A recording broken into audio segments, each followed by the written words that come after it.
हम वही देखते हैं जो हम देखना चाहते हैं।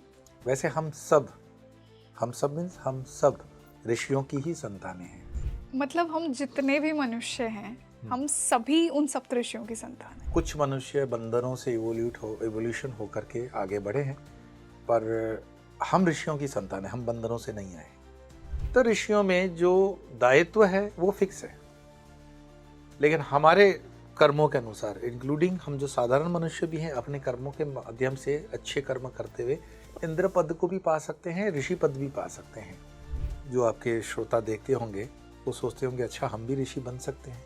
बिल्कुल। कैसे? सनातन धर्म आपको ऋषि महर्षि तक बनने की छूट देता है कि आप अपने कर्मों से बन सकते हो। गुरुजी, जैसा हमने स्टार्टिंग में ही बात की थी कि ऐसा मानते हैं कि सप्तऋषि अभी भी कैलाश पर्वत पर रहते हैं। महाअवतार बाबा जी का जो एरिया है वहाँ पे उनकी एस्टैब्लिशमेंट मानी गई है। कितनी सच्चाई है इस बात में? सप्तऋषि ऐसा नहीं है कि मैं कहूँ कि कैलाश पे तपस्या कर रहे हैं तो गिरनार पे नहीं करेंगे, और अगर गिरनार पे करेंगे तो कहीं दूसरे स्थान पे नहीं करेंगे, क्योंकि वो पवन मार्ग से चलने वाले हैं। पवन मार्ग से चलते हुए उनको जहाँ ठीक लगता है वहाँ उनका जी। होता रहता है तपस्या।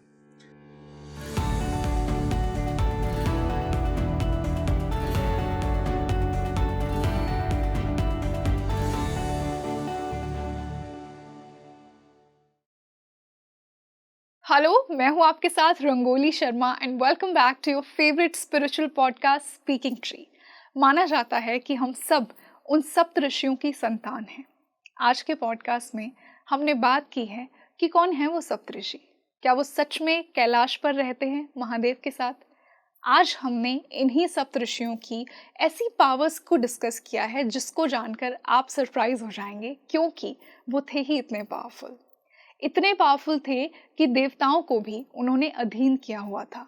अपने संकल्प के बल पर कुछ भी प्राप्त करने की शक्ति थी इनके अंदर। वैज्ञानिक थे जिन्होंने सभ्यता का विकास किया। और जब सनातन धर्म की बात की जाए तो इनका बहुत बड़ा योगदान माना गया है। और ये सप्तऋषि हैं वशिष्ठ, विश्वामित्र, कश्यप, भारद्वाज, अत्रि, गौतम और जमदग्नि। तो अगर आप स्पेशली इन्हीं में से किसी एक गोत्र से बिलोंग करते हैं तो डेफिनेटली आज का पॉडकास्ट तो आपके लिए ही है। और इसी बेहद खास डिस्कशन के लिए आज जो मेरे साथ गेस्ट जुड़े हैं उनको आपने स्पीकिंग ट्री पर बहुत पसंद किया है। वो एक तंत्र साधक हैं, आध्यात्मिक वक्ता हैं और उनके ज्ञान को और बताने के तरीके को आपने बहुत पसंद किया है। पर इससे पहले मैं ये भी बताना चाहूँगी कि आज का मेरा ये लुक ईसाडोरा लाइफ की तरफ से है। मैं स्वागत करना चाहूँगी स्वामी योगा। स्वामी जी, बहुत बहुत स्वागत है आपका स्पीकिंग ट्री पर। नमस्कार, नमो नारायण, धन्यवाद। नमो नारायण।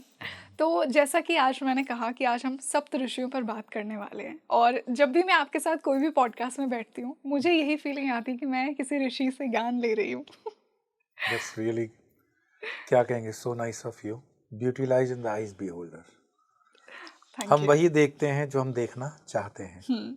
वैसे हम सब मीन्स हम सब ऋषियों की ही संतानें हैं, जी। है ना। स्टार्ट करने से पहले ही मैं एक चीज़ बता देता हूँ, फॉर्मल तरीके से न बताते हुए। मैं कनाडा में था, टोरंटो रामकृष्ण मठ मिशन।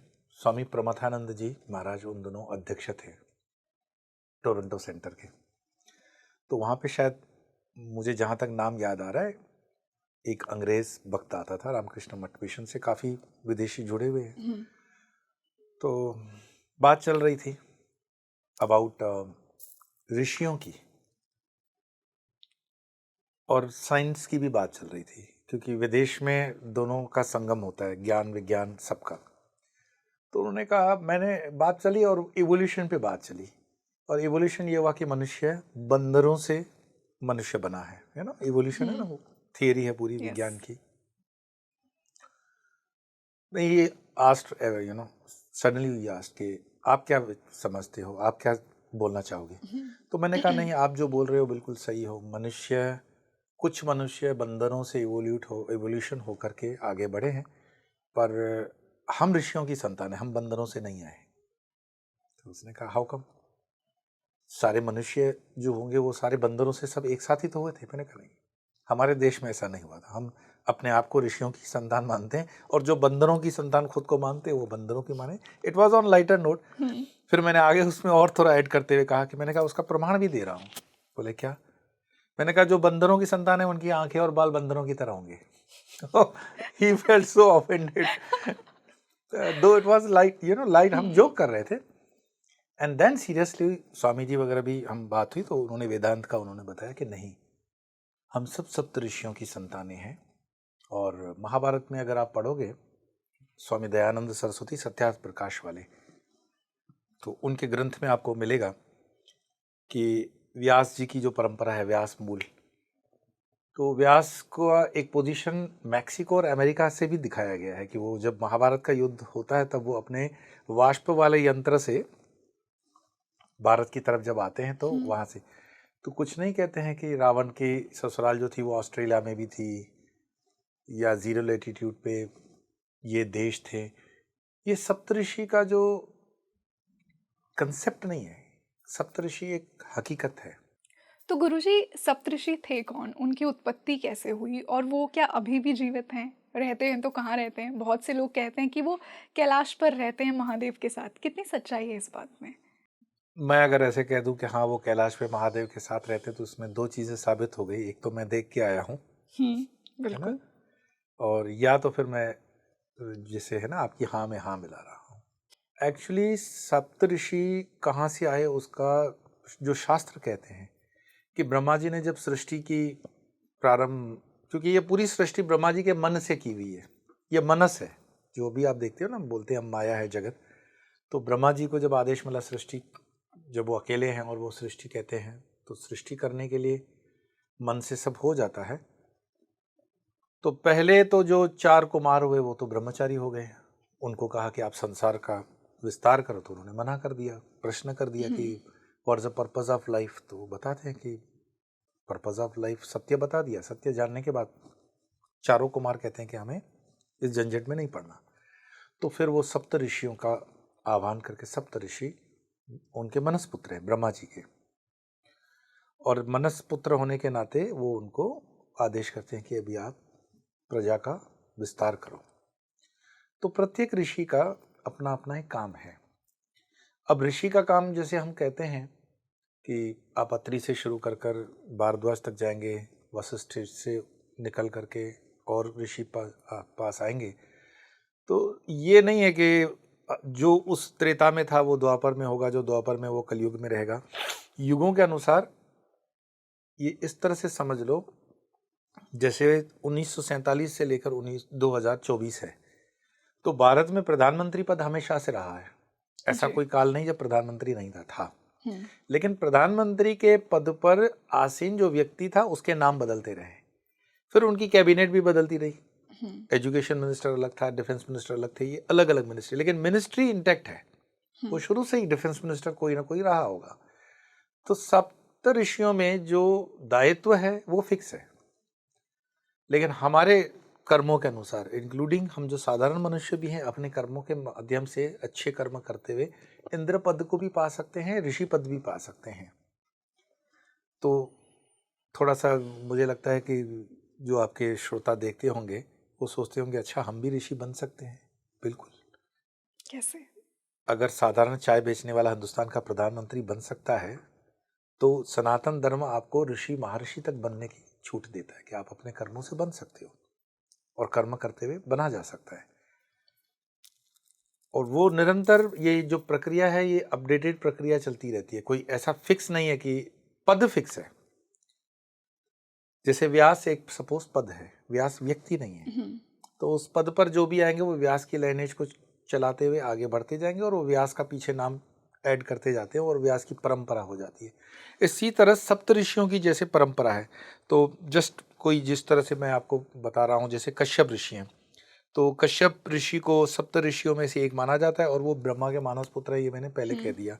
फिर दूसरे अत्रि हैं, तो अत्रि भी सप्त ऋषि में शामिल हैं, और अत्रि के साथ अनुसुईया जी आएंगी। अनुसुईया जी की वो तपस्या वाली कहानी आएगी जिसमें दत्तात्रेय जी का जन्म होगा। आप यह भी न भूलें कि अत्रि के ही पुत्र चंद्रमा हैं और दुर्वासा भी हैं। तो बड़ा अजीब लगता है कि चंद्रमा कैसे पुत्र हो सकते हैं, है ना, आएंगे उस पर भी। फिर भारद्वाज ऋषि हैं, उनको भी सप्त ऋषियों में बड़ा सम्मान दिया जाता है। विश्वामित्र हैं, विश्वामित्र महान ऋषि हैं और सप्त ऋषियों में वो भी शामिल हैं। फिर गौतम हैं, जमद अग्नि हैं, वशिष्ठ हैं। इसी तरह से वशिष्ठ तो राजा दशरथ के कुलगुरु थे और विश्वामित्र वगैरह जो है वो राम जी को शिक्षा वगैरह देते हैं। अब ये जो सप्तऋषि मैंने आपको नाम बताए, तो क्या सतयुग में सप्तऋषि जो थे वो वही त्रेता में थे, वही द्वापर में है, वही कलयुग में है? नहीं, कैबिनेट वही है ब्रह्मा जी की। सपोज मैंने भी संतों के श्रीमुख से सुना है, जैसे अभी वर्तमान के जो ब्रह्मा हैं वो तो चल ही रहे हैं, आगे वाले मनवंतर के अंदर जब ब्रह्मा जी का पद चेंज होगा तो जो हनुमान जी हैं वो ब्रह्मा बन जाएंगे। ओके।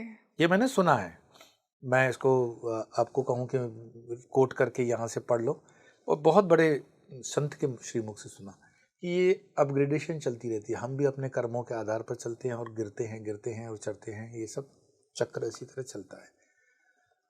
तो एक सप्तऋषि का मंडल आप तारामंडल में भी देखते हो, गैलेक्सीज के अंदर, तो 7 लोक जी। ठीक है, तो 7 लोकों में जो अंतिम वाला ध्रुव लोक है, फिर अतल वितल पाताल ये वो करते हुए नागलोक वगैरह बहुत इसमें चलते हैं। क्या नॉलेज हमारे पास आ जाए कि हम ये सब चीज़ें जान लें, समझ सकें? जैसे किसी साधारण से गांव वाले इंसान को आप पूछो कि आप मुझे बताओ कि लोकशाही क्या है, लोकशाही में चुनाव प्रक्रिया क्या होती है, चुनाव आयुक्त का क्या काम है, सुप्रीम कोर्ट के कितने जज होते हैं, सुप्रीम कोर्ट का कितना टेन्योर होता है काम करने का। वो साधारण सा व्यक्ति कहेगा भाई मुझे उससे क्या लेना देना। तो मुझे ये पूछो कि मेरे ग्राम पंचायत में ग्राम सरपंच कौन है, और थोड़ा बहुत बजट वगैरह गांव की पूछ लो, राष्ट्रीय लेवल की। अब कोई सुलझा हुआ व्यक्ति है और थोड़ा ग्रेजुएट किस्म का, आप उसको पूछो यूनाइटेड नेशंस के अंदर कितने कंट्रीज हैं, अभी यूनाइटेड नेशंस में क्या वो जब सिक्योरिटी होता है तो उसमें कौन से देश आ सकते हैं, वीटो पावर कब हुआ, कैसे हुआ, वो कहेगा आप मेरे से ज़्यादा से ज़्यादा नेशनल लेवल की राजनीति पूछ लो, यूनाइटेड नेशंस में क्यों चले जाते हो। और फिर किसी प्रतिष्ठित साइंटिस्ट को जाकर के आप वेदांत की भाषा में पूछो कि ये सप्तलोक क्या है, ये सप्तऋषि क्या है, वो कहेंगे कि आप जो भी है मटेरियलिस्टिक चीज़ें पूछो। What I am trying to say, हम उतना ही जानने की जिज्ञासा रखते हैं जितनी हमारी पात्रता है, या जितना हमारे अंदर कृपा से प्राप्त है उतना ही जान पाओगे। जो एक्सेस होगा वो तो ओवरफ्लो होकर गिर जाएगा। तो सप्तऋषि मेरे देखे एक व्यवस्था है, कॉस्मिक ब्रह्मांड की एक व्यवस्था, और ये ब्रह्मांड सुचारू रूप से चल सके तो मनुष्य तो उसमें बहुत एक ठीक है, एक मनुष्य लोक, पृथ्वी लोक जिसको हम मृत्यु लोक भी कहते हैं, ठीक है, वहां तक जो व्यवस्थाएं थी उतनी हम समझते हैं, लेकिन आगे के कितने ब्रह्मांडों के विषय में हम जानते हैं? हम तो अनेक अनेक हजारों सालों से बता रहे हैं कि भाई इतने सारे जो है लोक हैं, जैसे चंद्रलोक है, सूर्यलोक है। मैं कल ही कोई आर्टिकल पढ़ रहा था, तो अब नासा मानने लगी है कि हाँ मंगल पे भी पानी के निशान मिले हैं, मंगल पे भी पानी है। फिर भारत के एक साइंटिस्ट का मैं देख रहा था इंटरव्यू, उसने बताया कि चंद्रमा पर भी पानी होने के जो प्रमाण हैं, जल होने के, वो भारत ने सबके सामने रखे हैं कि है, तो उस पर सिविलाइजेशन हुआ करती होगी। सिविलाइजेशन किसी भी फॉर्म में हो सकती है। तो जब हम कहें कि चंद्रलोक है, सूर्यलोक है, मंगल लोक है, तो उस लोक में क्या जितने भी जीव होंगे वो मनुष्य की तरह 2 हाथ वाले होंगे क्या? तो फिर कल्पनाओं के घोड़े दौड़ते हैं कि नहीं, एलियंस जो इंग्लिश फिल्म में आप देखते हो, नाक टेढ़ी, कान टेढ़े, आँख टेढ़े, ये भी तो हो सकता है कि हम यक्ष, किन्नर, गंधर्व, नाग, ये सब जो योनियां बताते हैं, तो ये अपने अपने लोक से जब चलते हैं तो उनके लोक में भी तो कोई मॉनिटर करने वाली सत्ता होगी। बिल्कुल। तो उस सत्ता को भी कोई पावर दे रहा होगा, लेकिन चूंकि हमारा उनसे कोई लेना देना ही नहीं है, तो हम उस चीज को बहुत ज्यादा ध्यान न देते हुए अपने ही दुनिया में रहते हैं। तो सप्तऋषियों का बस इतना है कि वो सप्तऋषि जो है वो व्यवस्था का अंग है। पूजा पाठ होती है तो सप्तऋषियों को नमन कर दिया, प्रणाम कर दिया, और जो सप्तऋषियों की जो 7 लाइनें ब्रह्मा जी ने उनको बोला विस्तार करने के लिए, तो मनुष्य जितने भी हैं वो सप्तऋषियों के ही लाइनें से आगे बढ़ते हैं। वही गोत्र होते हैं 7, उन्हीं गोत्रों की लाइन से आगे बढ़ते हुए गोत्र होते हैं। उपगोत्र से भी और उपगोत्र, क्योंकि हजारों वर्ष हो गए, तो जो मूल ऋषि का गोत्र है, हो सकता है कभी हमें ध्यान न रहे, पर उसको ज्वाइन करते हुए लाइन को पहुंचेंगे तो आप मूल ऋषि तक पहुंच ही जाओगे। तो मॉरल ऑफ द स्टोरी, हम सब मनुष्य हैं ऋषियों की ही संतानें, बंदरों की नहीं है। मतलब हम जितने भी मनुष्य हैं, हम सभी उन सप्तऋषियों की संतान एटलीस्ट जो इसमें मानते हैं वो तो हैं। हैं। तो ये फेथ की बात ज्यादा लग रही है। नहीं, फेथ नहीं, फेथ इसको नहीं कह सकते हैं। जो माने कि मैं पढ़ा लिखा इंसान हूँ और अल्फाबेट पढ़ सकता हूँ, वो पढ़ सकता है। जो अनपढ़ है, नहीं पढ़ सकता है, वो नहीं पढ़ सकते। तो जो जानता है कि वो जानता है कि वो ऋषियों की संतान है, तो वो ऋषियों की संतान है। अगर आपके अंदर अपनी श्रद्धा ही नहीं है, आत्मसम्मान नहीं है, आत्मज्ञान नहीं है, तो फिर बंदरों में अपने आप को रख लो, कोई दिक्कत नहीं है। मैं तो मानती हूँ कि मैं एक ऋषि की संतान हूँ। मैं तो मानता हूँ जितने भी सनातन को मानने वाले हैं, जितने भी भारत भूमि, भारत उपमहाद्वीप के हैं, ये सारे सप्त ऋषियों की संतानें हैं। मतलब मुझे पर्सनली फैसिनेशन फील होता है जो मेरे गोत्र के ऋषि हैं उनसे, और जब मैं उनकी बातें पढ़ती हूँ, उनका ज्ञान, जो उनका कंट्रीब्यूशन है, तो मुझे एक बहुत ज़्यादा फैसिनेशन फील होता है। और बिल्कुल होना भी चाहिए। लाइफ में जो भी मेरे साथ इंसिडेंट्स होते हैं, मतलब मेरे करियर से रिलेटेड, या जो भी, मतलब जिस तरह का ज्ञान मुझे मिलता है या मुझे इंटरेस्ट है, मुझे कहीं ना कहीं वो सनातन की तरफ बहुत ज़्यादा इंक्लाइन करता है। और ये इसका सीक्रेट भी है।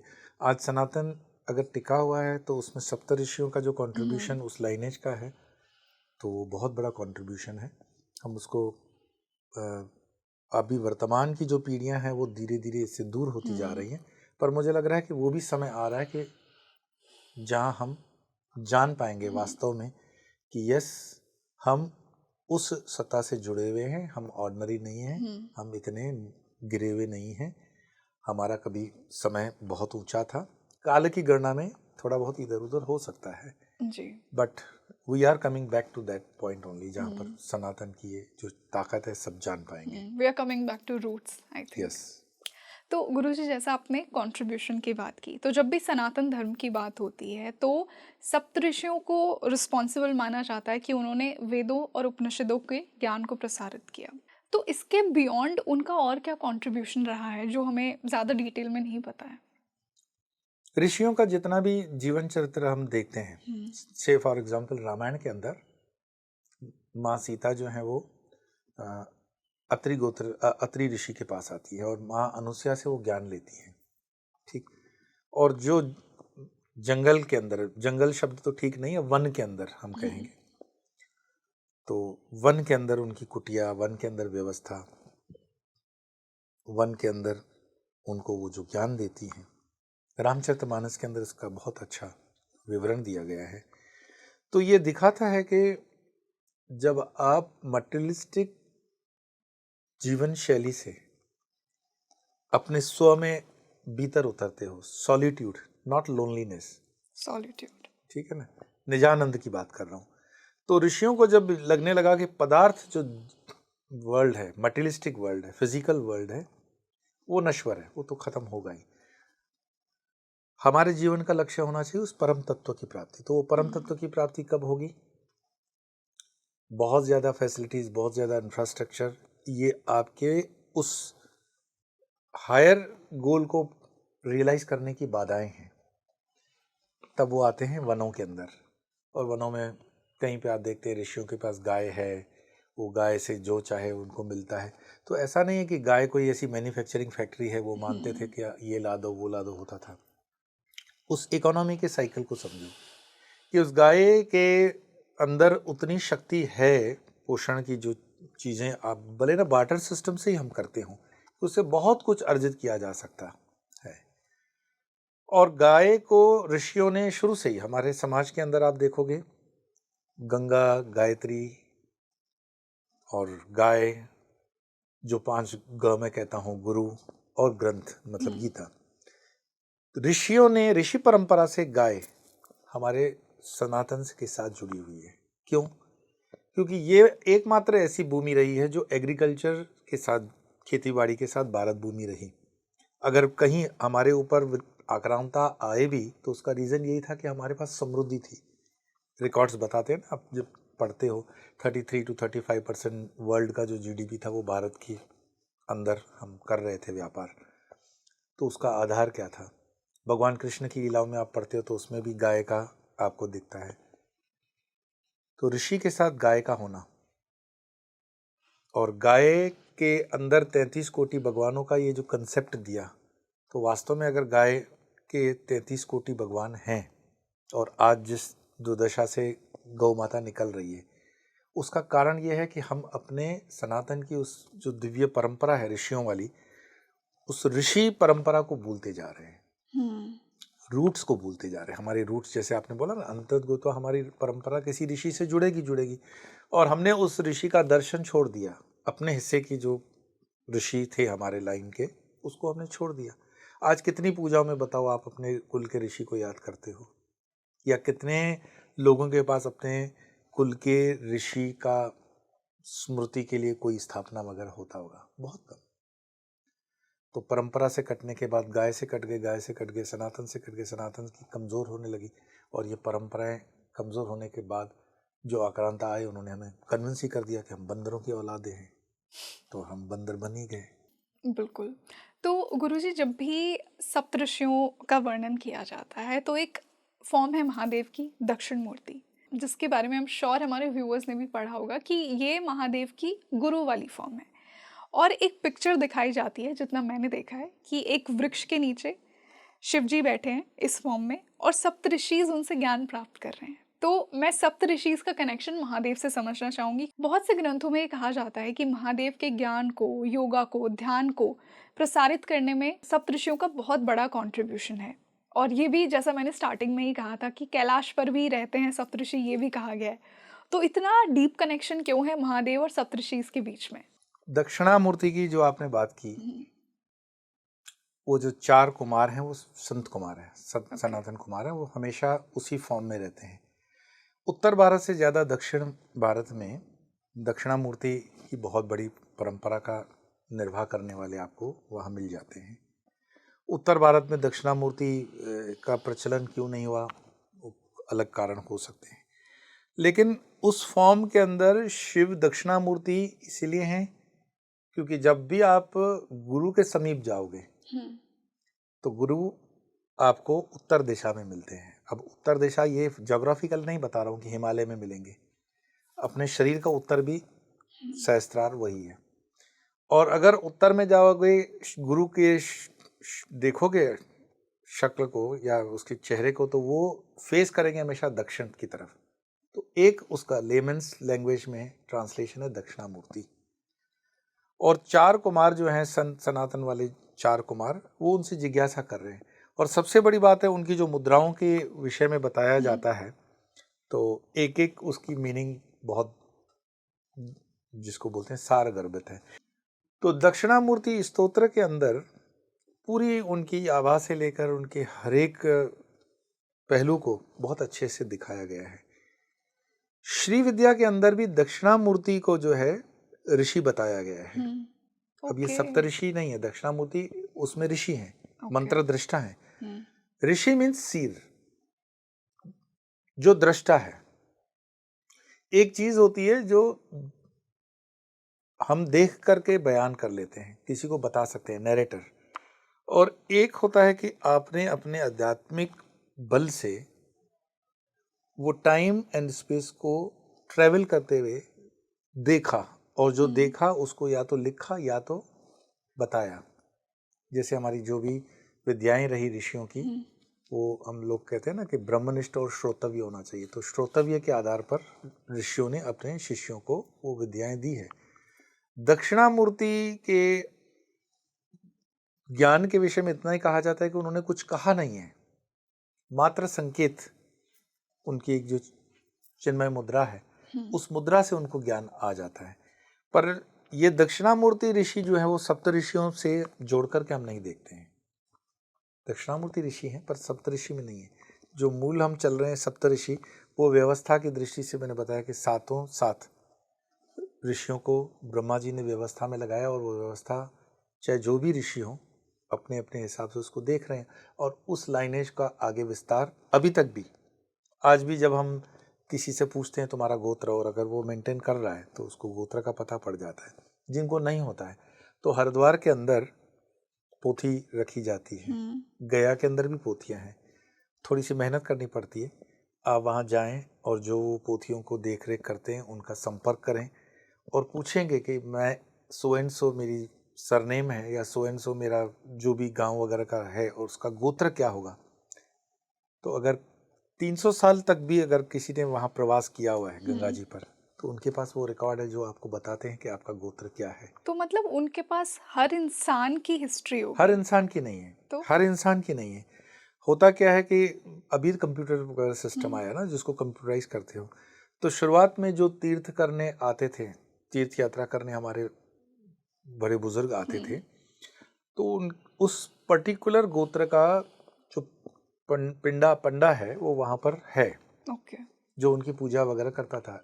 उस व्यवस्था को ये समझना कि उस समय पॉपुलेशन इतना बड़ा नहीं है जितना आज है, तो हर एक गोत्र के लिए निर्धारित वहाँ पंडे हुआ करते थे जो अपने पास उसको बही में लिख देते थे कि आज तिथि ये जो भी पंचांग था, सो एंड सो पर्सन आए, उन्होंने ये पूजा करवाई, ये इनके बेटे हैं, इनके दादा ये हैं, वो पूरी डिटेल लिखवाना पड़ता था।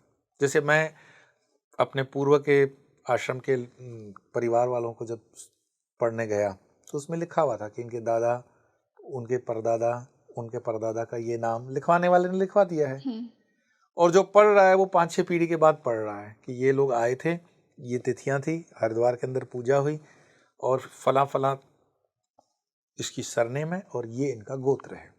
ओके। तो कई बार जब हम डिसएसोसिएट हो जाते हैं ना, पूछते हैं कि हाँ। हमारा इष्ट कहाँ क्या है, हमें नहीं पता, गोत्र क्या है नहीं पता, तो आपको लगभग मिल जाता है, हरिद्वार में मिल जाता है या फिर गया वगैरह किसी तीर्थ में मिल जाता है। आपको थोड़ा ढूंढना पड़ता है, और ढूंढने के बाद भी थोड़ी मानसिकता ये नहीं रखनी चाहिए कि ये मुफ्त काम हो जाए, क्योंकि जिन्होंने ये भैया पूरे संभाल के रखी हुई है तो कुछ ना कुछ उनको प्रणामी शुल्क देना बिल्कुल। मुझे लगता है बनता है। ग्रैटिट्यूड की फॉर्म ग्रेटिट्यूड में भी ही है, और एटलीस्ट।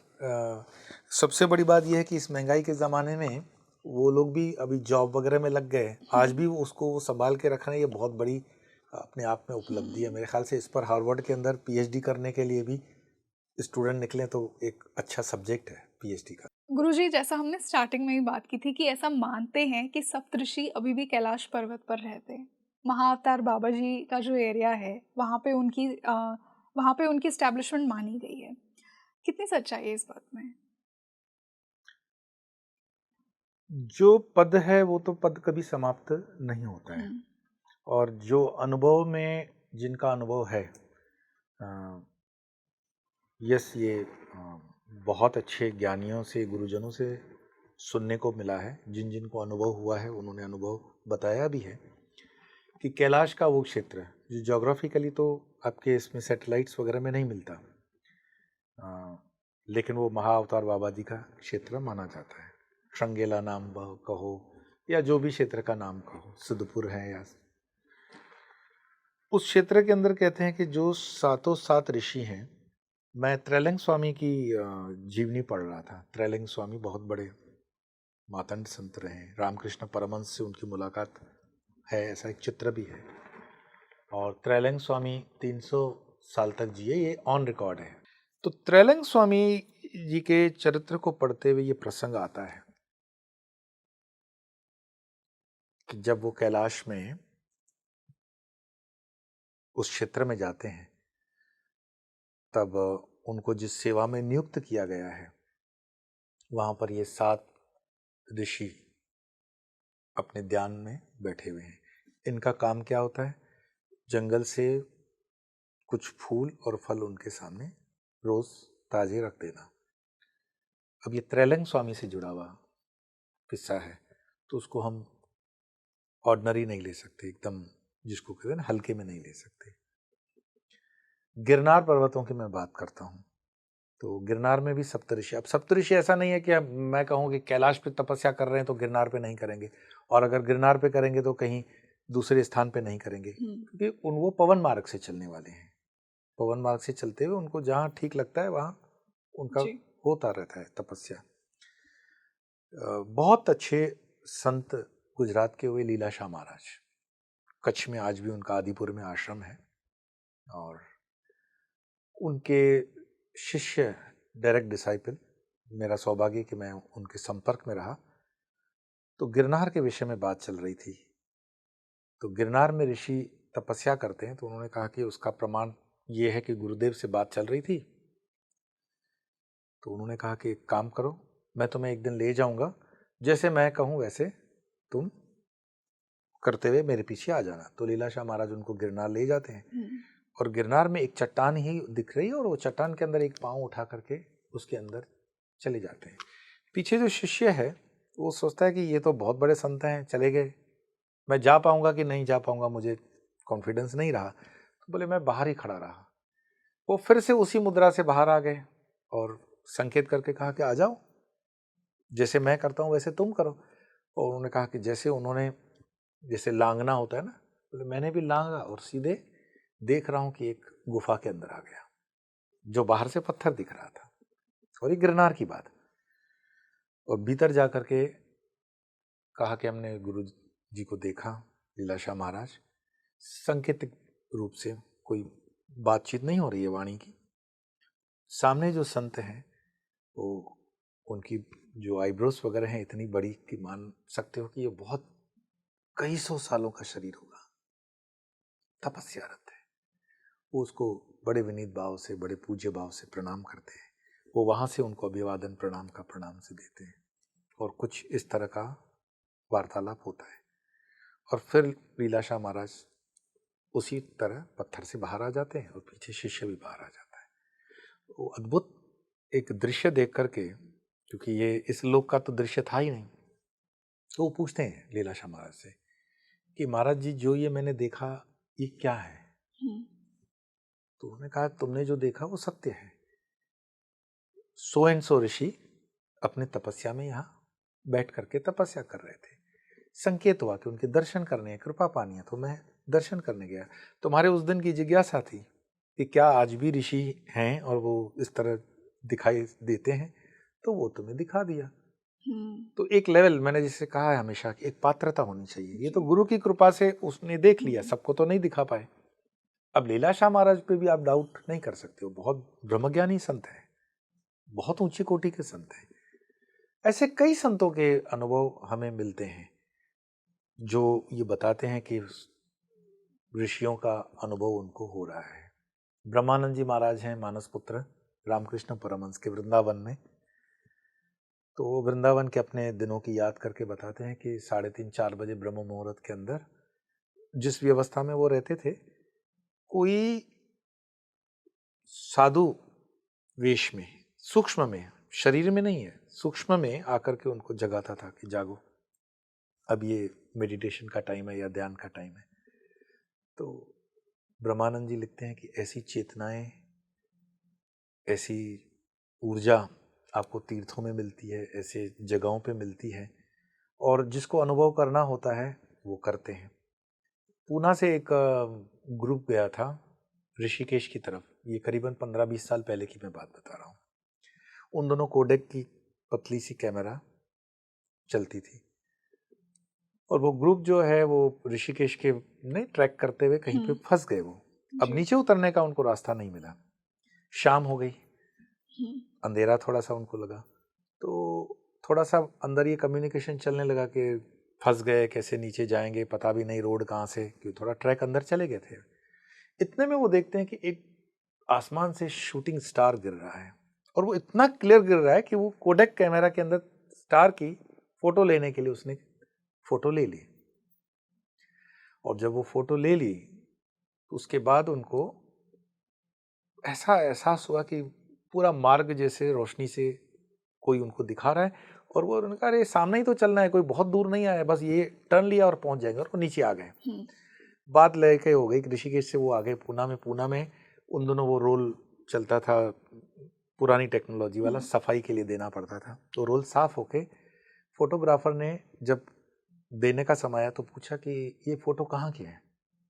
तो उन्होंने कहा कि हम ट्रैकिंग करने गए थे ऋषिकेश, वहाँ के है। तो उन्होंने कहा उसमें एक फोटो है, वो बहुत अजीब फोटो है। बोला बताओ, दिखाओ।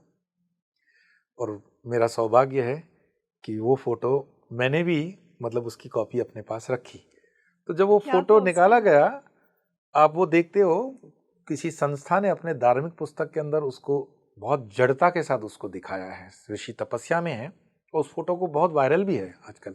मैं नाम इसलिए नहीं दे रहा हूँ कि बेवजह किसी को आहत करना, लेकिन मूल में वो जो फोटो है वो ऋषि का ही फोटो है और पूरी तरह से वो तपस्या में कंगाल हो गए हैं। जैसे ना आप यहाँ उसका तेज देख सकते हो, रियल फोटो में भी है। और बिल्कुल सर के पीछे वो शूटिंग स्टार गिर रहा है। उन्होंने स्टार के लिए फोटो निकाला था और कोडेक कैमरा की कोई इतनी रेंज नहीं थी कि दूर के किसी ऋषि का वो फोटो ले सके। तो जो फोटो है वो बिल्कुल ऐसे जैसे आप और हम सामने बैठे हुए हैं। तो इसका मतलब फोटोग्राफर कहता है कि आपने भले स्टार का फोटो निकाला, लेकिन जो इसमें पूरे ऋषि तपस्यारत दिख रहे हैं, पूरे कंकाल हो गए हैं, वो आपके सामने थे, लेकिन वो किसी ने भी नहीं देखा ग्रुप में से, वो फोटो में आया।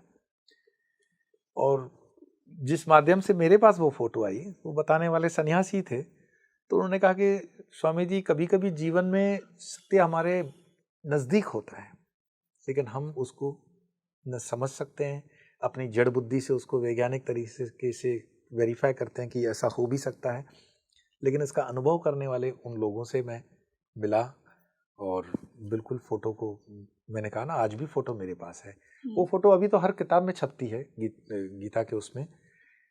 कुल मिलाकर के ये ऋषि, इनकी कोई ज़रूरत फिज़िकल नहीं है। जैसे खाने के लिए कोई चाहिए, या रहने के लिए बहुत भवन चाहिए, या चलने के लिए कोई गाड़ियाँ चाहिए। जैसे पवनहारी बाबा हम मानते हैं, विवेकानंद जी से मिले। आज भी कई संत हैं जो निराहार होकर के यात्राएं कर रहे हैं। तो क्या है ये संभव? अगर अभी भी है तो सप्तऋषियों के लिए तो हमेशा से था, हमेशा से रहेगा ही। तो ये यात्रा अनवरत चल रही है।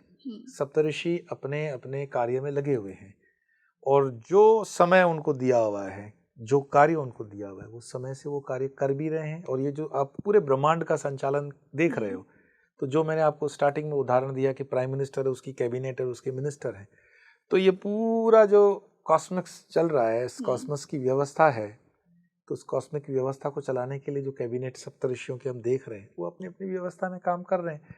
इसको समझने के लिए अगर हमें अपनी विवेक बुद्धि बढ़ाएं, थोड़ा सा उस तरफ और चिंतन को बढ़ाएं, तो धीरे धीरे वो चीज़ें अनफोल्ड होती है, वो चीज़ें समझ में आती हैं और आप उस यात्रा की तरफ प्रारंभ करते हो।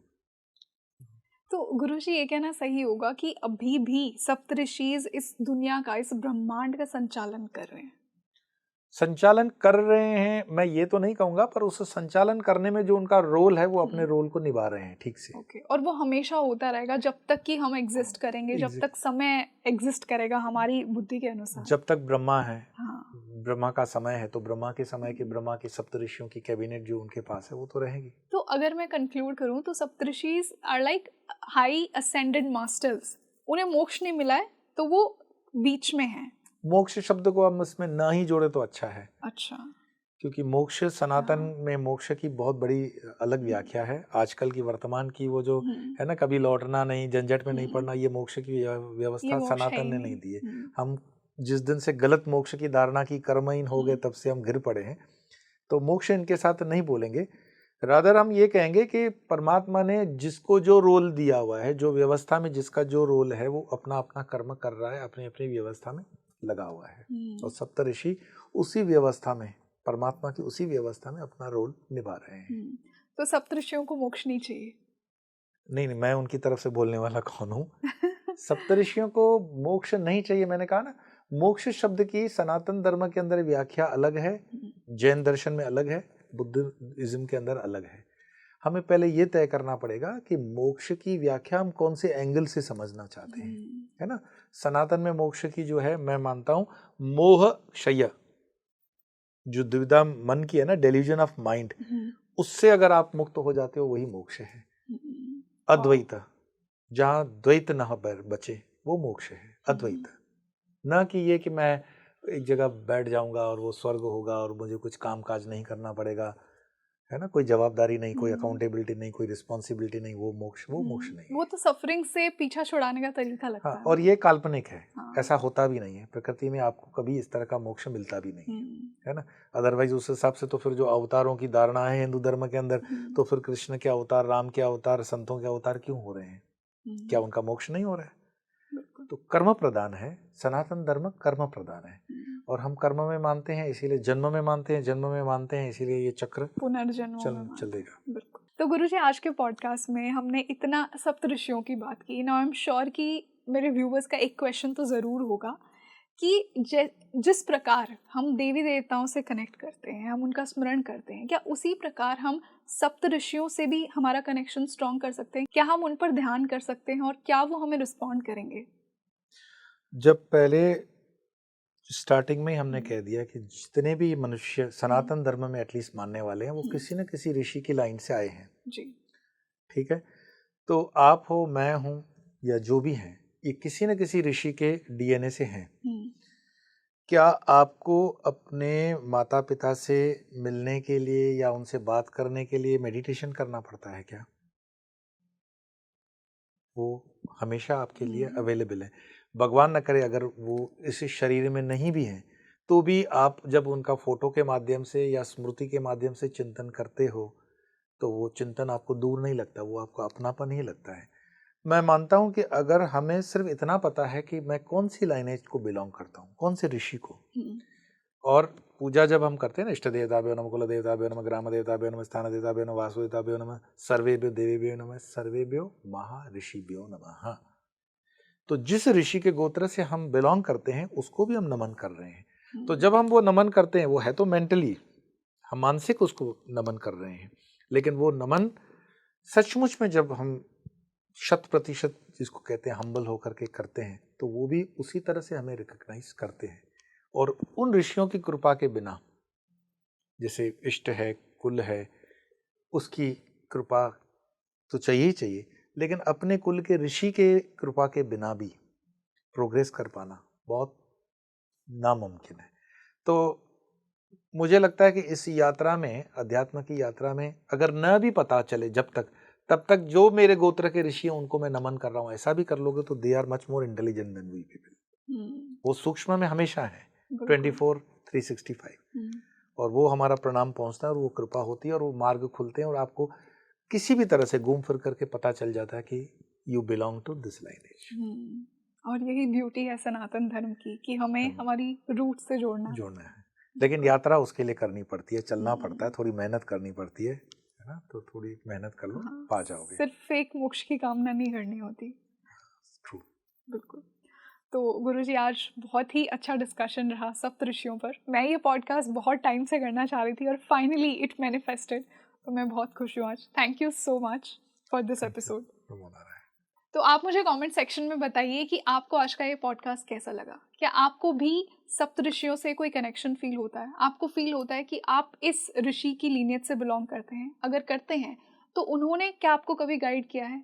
कैसे गाइड किया है? ये सब मुझे कमेंट सेक्शन में ज़रूर बताइए और इस पॉडकास्ट को ज़्यादा से ज़्यादा शेयर कीजिए, क्योंकि आज हमने सनातन धर्म में सप्त ऋषियों के महत्व को जाना है। एंड आई थिंक ये बहुत ही इंपॉर्टेंट टॉपिक था जिस पे हमें बहुत समय से चर्चा करनी चाहिए थी और आज हमने की। तो हम मिलते हैं जल्दी एक और बेहतरीन पॉडकास्ट के साथ। मैं हूँ आपके साथ रंगोली शर्मा। नमस्ते।